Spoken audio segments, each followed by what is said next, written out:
You guys, I am so excited. I have one of my favorite people in the world with me today. Nina Imani is here on the Hair Corner as my very first guest. She is a hairstylist, makeup artist right here in the city of Chicago. She went to the Paul Mitchell School where she studied learning about custom wigs, color, installs, and all the things. And she has her own studio. She also has her hair brand, Imani Hair Co., which is a raw luxury hair bundle brand. And the reason why I really wanted to bring her on is because she leaves her clients feeling confident, seen, and heard in the hair industry and in the hair space. And so I just felt like there was no other better guest than to bring Nina Imani on. So I'm so excited for you guys to watch this and just take some tips and learn all the things that she has to say. So Nina, welcome to the Hair Corner. Thank you. Lovely to be here. So I want to start at the origin of everything. Who grew up doing your hair and how did that shape your relationship with it? So I grew up getting pretty much braids, going to kitty cuts, always getting the braided ponytails and different braided styles. I think, the typical hairstyles that kids would get. Other than that, my mom would do my hair, but I feel like she didn't really know how to do my hair. So she was actually relaxing my hair since I was little. And then my sister would do my hair every now and then. So my relationship with my hair, there really wasn't one because I wasn't really doing it. And then when I was trying to do it, I didn't know what to do. I didn't know my curl pattern. I didn't know anything. So yeah, there wasn't really a relationship growing up until I think it was the summer after my freshman year of high school. I was just like, I'm just gonna cut it off. So you did the big chop. Actually, I did a TT cut. What's that? You know how the TTs be looking. I kind of got a TT cut right now, but the short hair with the hair going this. Oh, girl. Wow. Wait, this was in post high school? Yes. Yeah. I told my mom, apparently my mom said I told her I wanted to look like her. And so she did just that and gave me the TT cut. And I got bullied a little bit at school, so I never wore it like that again. And then I shaved off half of it, then I shaved off all this, and then I just eventually shaved all of it and grew it back. And so that's when I started learning how to do my hair. Wow. So you had multiple hair journeys throughout. Mm-hmm. So has there been a stage where you felt insecure during your hair journey? Of any of those stages? Surprisingly, no. I don't know. Looking back at it, I'm I looked a mess. But but in the moment, I know me when I was transitioning with my hair journey, I was a straight natural all throughout high school, and then out of college, I was okay, I want to start embracing my natural hair pattern and curl. Mm-hmm. But the transition was just so awkward because you don't know your curl pattern, right. You don't know how to deal with this new kind of hair and texture. Yeah. So it's just plus it's your curls aren't fully flourishing yet because you were a straight natural, so you're trying to... So you trained at Paul Mitchell and started building custom wigs in 2018. Mm-hmm. What was the moment that you knew that this was your path?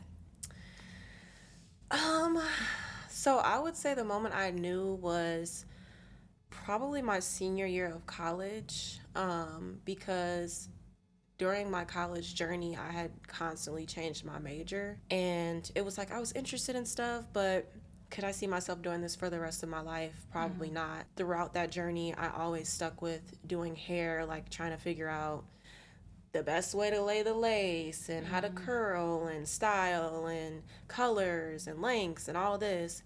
And that was just an interest that never died. So I was well, maybe this is something that I really want to get into. So then I decided that instead of getting a master's, I would just go to hair school, and that would be my master's, and see where that takes me. And then at least I still have a degree to fall back on, So that's when I knew, yeah. Did you have a teacher or a mentor in that process to help you, navigate that industry? Because the hair industry is, I feel it's tough. Yeah. Would you say, or? Yeah, no, I didn't have anybody, especially because around the times well, when I started making wigs, that was when wigs really started becoming a thing. So no one really knew about frontals and all that. So people were really looking to me like, oh, do my hair, do my hair. You know, I didn't really have anybody to look to.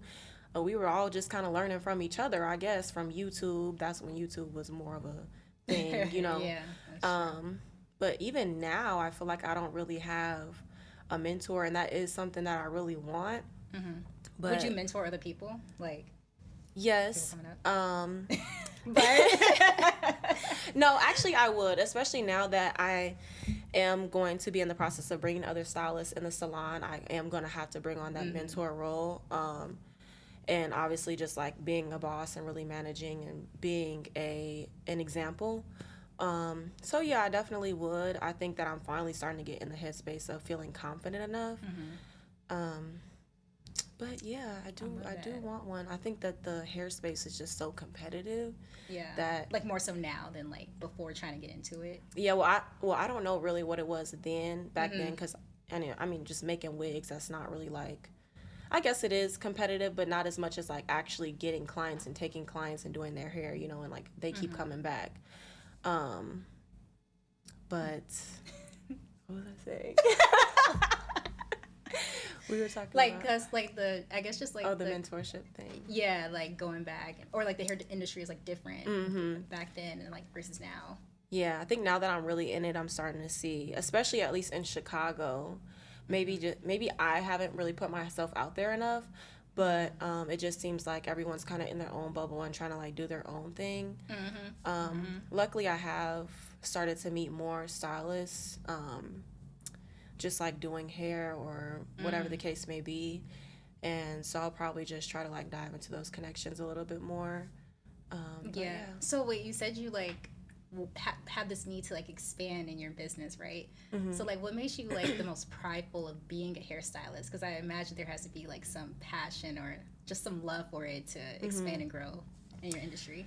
Well, it's a couple things. So what I ended up going to school for was graphic design, so I am a pretty creative and like artistic person. Yeah. I didn't know that. Yeah, I did. So like, that is so fun. Learning how to color, learning what colors goes with their skin tone, the silhouettes of the hair, the shapes. It's like, it is a very creative, artistic thing, especially people who do like, I can't remember the word, but like the types of hair that you would see in like fashion magazines and stuff like that, like the intricate, editorial hair. So I love that. I feel like it allows me to kind of express myself. I also love being able to help someone on their hair journey, being more educated about their hair, feeling more confident about themselves, more confident about, doing their hair, and just, knowing how to navigate the whole hair journey. Because it's so different for everyone. Yeah, like people really don't know it. They might be trying, but they're not using the right products for their porosity, and so they're not getting the moisture that they need, so their hair is still dry, it's breaking off. So like just being able to help them, and then coming back, and then them coming back, and then me being able to see the difference in them as well, and then being happy about it. Like I love that feeling. And then also just, giving them the confidence of like the new hairstyle, or just giving them a new look, and then it's different. Like when you're in the salons, you're having this whole transformation, you leave out feeling good. Like that is a great feeling to have, for sure. And it's a hard thing to get, because sometimes it's hard to find someone who gives you exactly what you want. Usually you have to go home and tweak it a little bit, and I feel like that's mostly my experience when I get my hair done. So I do just like to be very detailed and really listen to what it is that you want, so that I can make sure that you leave feeling 100% satisfied, because I am kind of a perfectionist. So like if you're not happy, I'm not gonna be happy, and I'm gonna be thinking about it for the next week. No, that makes sense. And so like speaking of like the different hair journeys, like people who are in protective styles, like whether that's like the wigs or like the braids, is there a mistake? Do you see like mistakes that people are doing with their protective styles? Because like sometimes it could be neglect, like out of sight, out of mind, or it could be like maybe overuse of a product, like too much oil. Like, do you see any mistakes with people in protective styles? Yeah, so, and I was making this mistake actually at one point, but oiling your scalp, you're really not supposed to. Oh, Don't beat me up.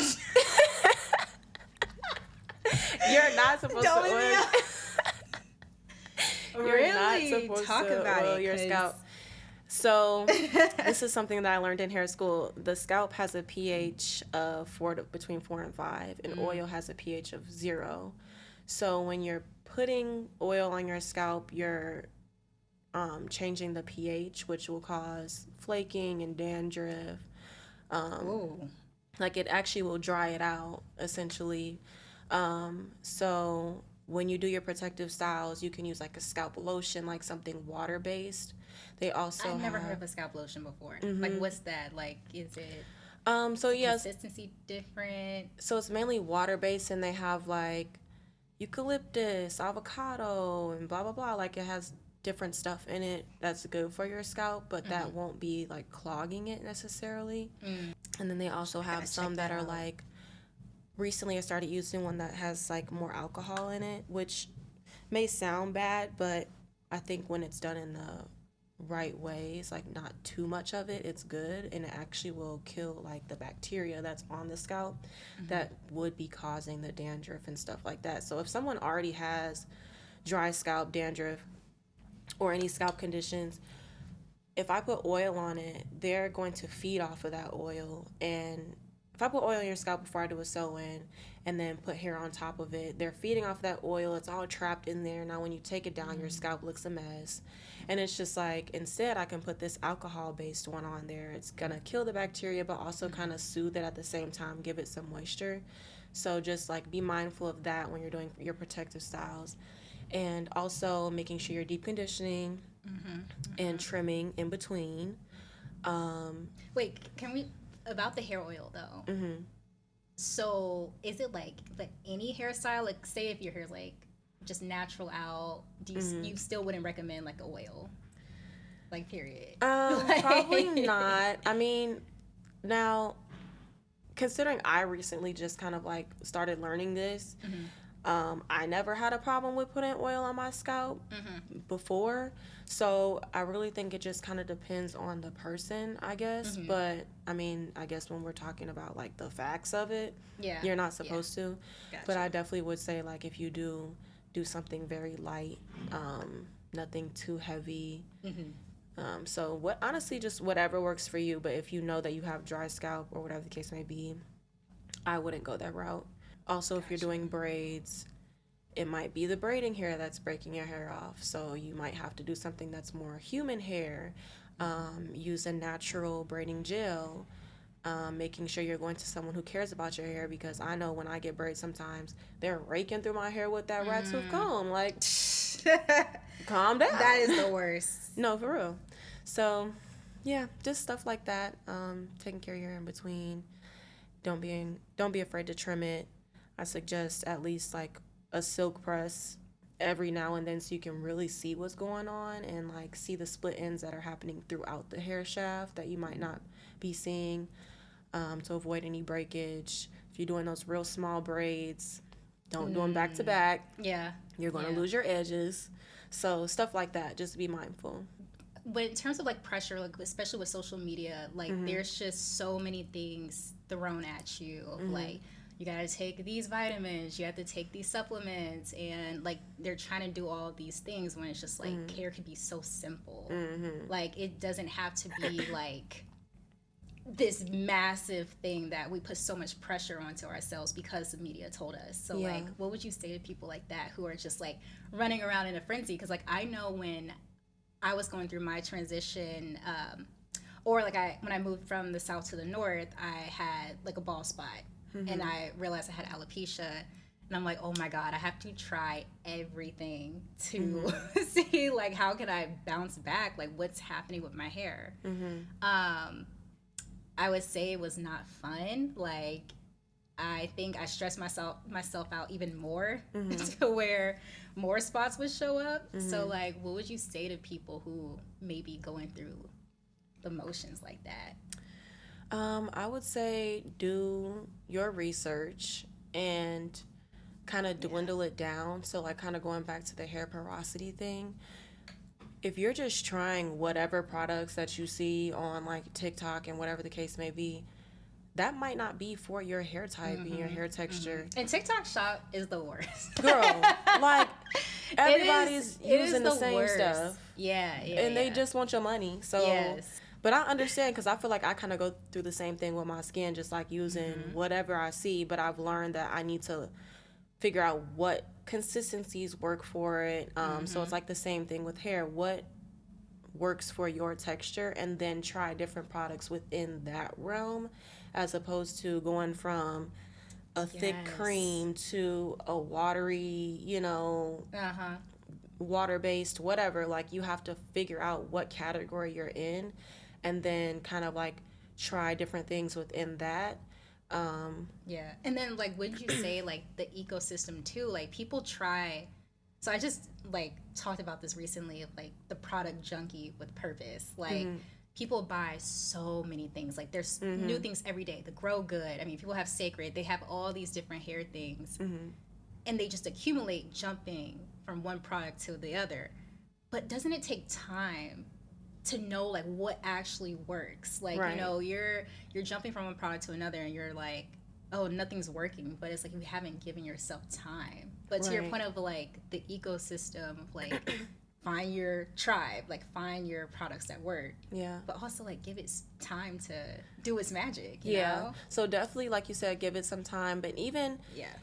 if you're using something and then you're like, but my hair still feels kind of dry, you might not need to change that product. You might just have to add something to it. Like, if you're doing leave-in conditioner, you might just have to add a little bit of oil, not on the scalp necessarily, Right. but for your hair shaft to lock it in.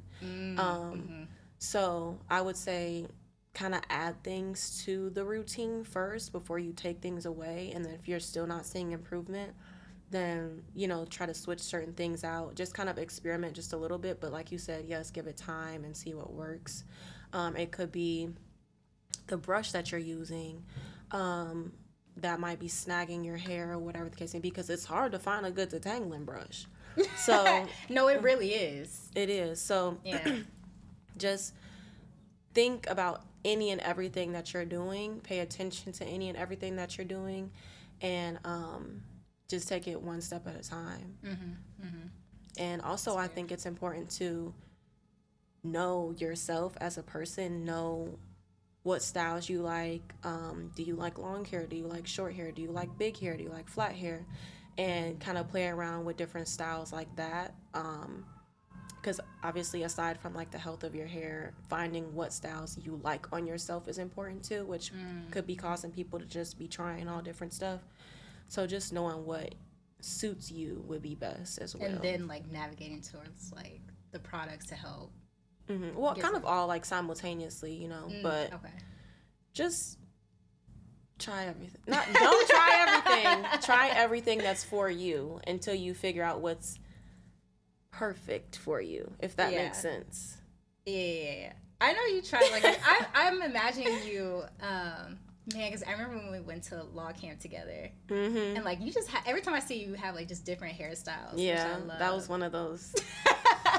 That was one of those You that wanna you talk look about back it? on. Yeah, But that's why I'm always trying something. I'm always cutting my hair. And it's okay to start over. Like, I feel like a lot of people are so scared, especially people who have damage. Like, I know with me, I was terrified. I'm like, I don't want to chop off my hair.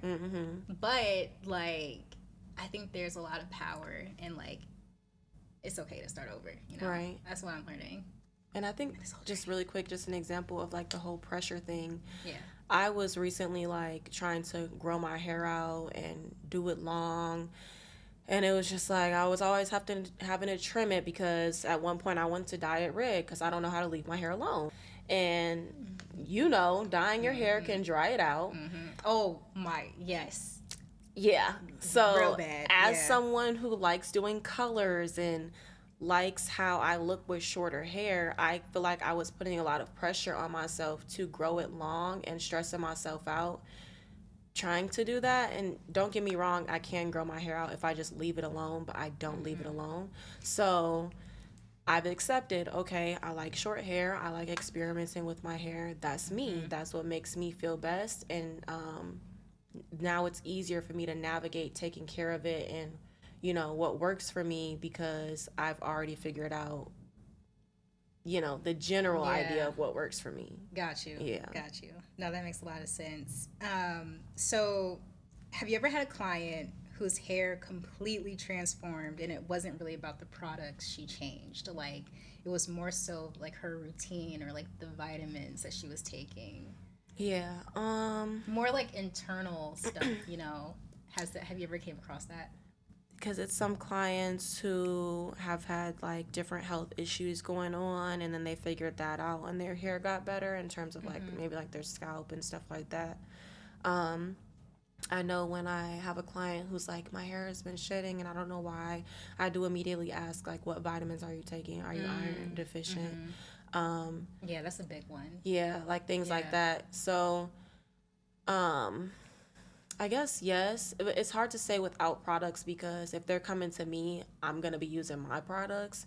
And since I do, aside from like silk presses and perm rod sets and stuff like that, since it's usually a protective style, the only products that are touching their hair most of the time, if they are consistently coming back, and not really doing their hair in between, are the products that I use. So it is kind of a change in products, but yeah, I think just also again like trimming and it's a big one. forcing them to stop doing the buns and the ponytails. Like, what do you mean, like the tight buns? Yes, it's hard. Slicking it back. Like a lot of my clients, I can tell when all they do is buns. So it's really about just trying different styles and it's finding the time too, because I know when I do a bun, it's like I just don't have the time, or like. Which is funny because I don't know how you fit all that hair in a bun, girl. Shoot. It's ridiculous, actually. it's insane. But, I mean, it's hard. I mean, because sometimes you really have to just plan or just learning how to do your hair, because you just want to... Sometimes I don't even wrap it up at night because it's just been such a long day, So I get it. But I'm trying to not do that. But I was also going to say, like, even... going into corporate, like this is a whole different ball game for like natural hair girls because you have to wear your hair in a certain way. Like it needs to be like pushed back. Yeah, tamed. But I feel like we are moving away towards that, from that. So I do agree. The buns gotta go. I know. They do. So with Mariah Care and like the Hair Corner, it's built on the belief that hair and health are one thing. So, like, what's your favorite way to stay grounded in being yourself? Okay, I love nature. What's funny? Why you say like that? What? I do. That's fair. I love nature too. Like, I love going outside, the beach when it's nice. I've recently started reading. So, just like stopping the mindless scrolling on TikTok and stuff. What kind of books do you read? I love suspenseful mystery. Okay, I have some recommendations. Okay, because I just finished this one called The Silent Patient. It was really good, actually. Okay. Going to the gym. I like yoga. It hurts, but I like it. I think it's peaceful. Praying, listen to sermons. Health, obviously, in terms of like eating habits. I have really good eating habits, so that's a big thing. That's a big one. Yeah, because it'll change like how you feel mentally, physically. If you won't be drowsy. So like that's how I know like if I ever am feeling tired for whatever reason, like I know something's going on and I have to figure it out. Yep. So yeah, I make my own tea bags with like these like different herbs and stuff. I love that. Yeah, so like one of them is like women's health. It does have benefits for men as well, but it's mainly, gravitated towards women's health. And then I also made one that's similar to like the rise mushroom coffee or whatever, but it's tea. So I just kind of like took the ingredients that they used and like put that in a tea bag. So it's more so for like energy, cortisol levels, hormone balance, stuff like that. So that's a big thing for me. I guess that would be it. I mean, other than like hanging out with friends, That sounds really well rounded. drawing, coloring. I love that. Yeah. So the last segment is a rapid fire. Or is there anything else you wanted to like say before like we moved into the rapid fire? Because that is the last segment. I don't know. I mean, not really. Yeah. I did want to say, so it's pronounced Ani Hair Co. because it's Ani, okay. supposed to be from my middle name Imani. Gotcha. So that's why my salon name or brand name is Shop Imani because that's my middle name. Oh, but it's a play off of it. Ani. yeah, Imani, yeah. Ani. So I kind of wanted to connect them together. I love that. But yeah, I don't know. I guess if you ever do want to get into doing hair, just take it one step at a time. It's not, it's going to take time, but as long as you put yourself out there and try to kind of almost like recruit clients, like don't be afraid to comment on posts and join groups and post your work in there, find friends and family to practice on. Just believe in yourself, watch videos, like you got the grind for the first couple years, but once you really put yourself out there and be professional, really listen to your clients. Don't feel too, don't what's the word I'm trying to say? If they don't like it, don't get defensive, Take it as a learning lesson. Do your best to fix the situation and just learn from it and grow from it and just continue to be confident and it'll all work out in the end. Okay. I love that. All right, so for some rapid fire. All right, so it won't be for... No, you're good. You got this. All right, so for wash day, hate it or love it? I love it. Okay, one product you take to a desert island. For hair? Yeah. Probably some leave-in conditioner. Oh, what type? Like which kind? From? Well, see... That's a good What leave-in conditioner answer. do I like? I like Camilla Rose. I like her line. Ooh, yeah. I've been told to try Pattern though. I heard that they're really good. Oh, yeah. So maybe there's some stuff that I still need to try. But I say leave-in conditioner because if you wet it, you got to put something in there. Right. And then at least you could try to style it with some leave-in conditioner. It won't be dry. On a desert island. Yeah, you could try to wash it with just water, but at least you're going to keep some moisture in it, something. Yeah. But speaking of Pattern, have you tried any of their products before? Pattern? I have their curl mousse and their custard. That combo together, that's a really good combo. Yeah, my friend, she uses all her stuff. Her hair is flourishing. So I love that. Biggest hair myth you want to destroy? I think you already said that with the oil. Is that don't the oil same? your scalp. All right. One piece of advice you'd give your younger self about hair.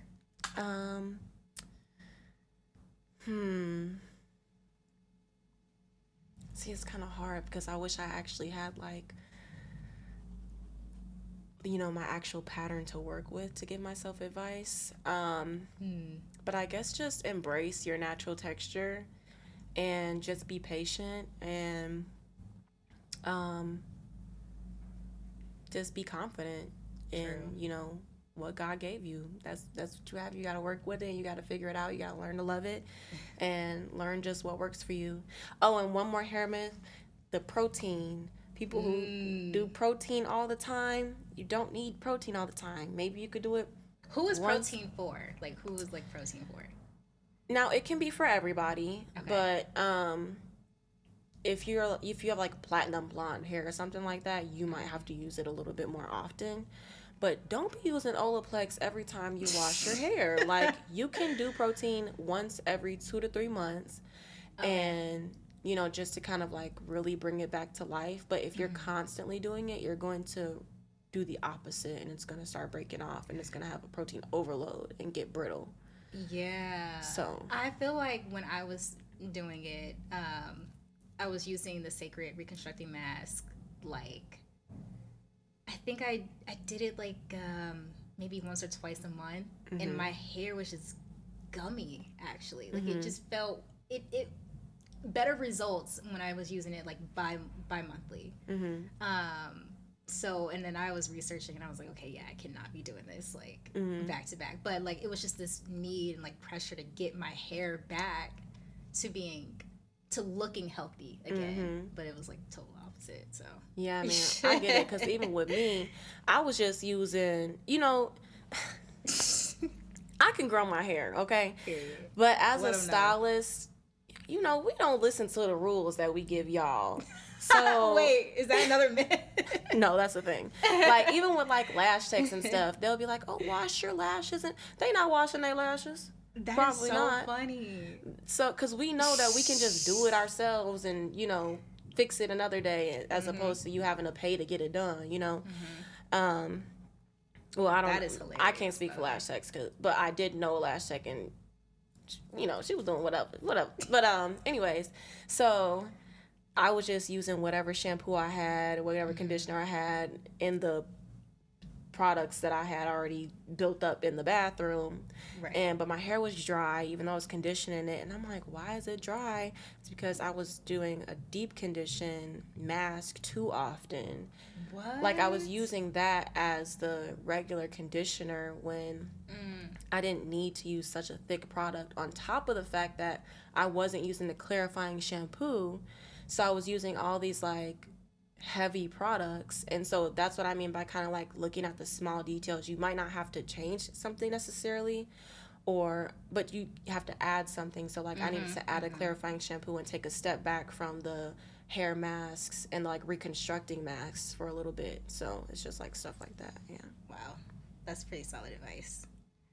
That's awesome. Oh, is that the end of the rapid fire? That's it. Okay, yeah. good. I thought it was gonna be more? like, I thought it was gonna be like, what's your favorite song and all this stuff. I'm like, I hate when people ask me like, what music do you listen to? Because I listen to everything. But yeah. Well, if there's any feedback with rapid fire for the next guest, just let me know. Okay. But that is a wrap. Thank you so much. Thank you. First guest. Yeah, Yes. you'll have to come back. The hair corner. Yay.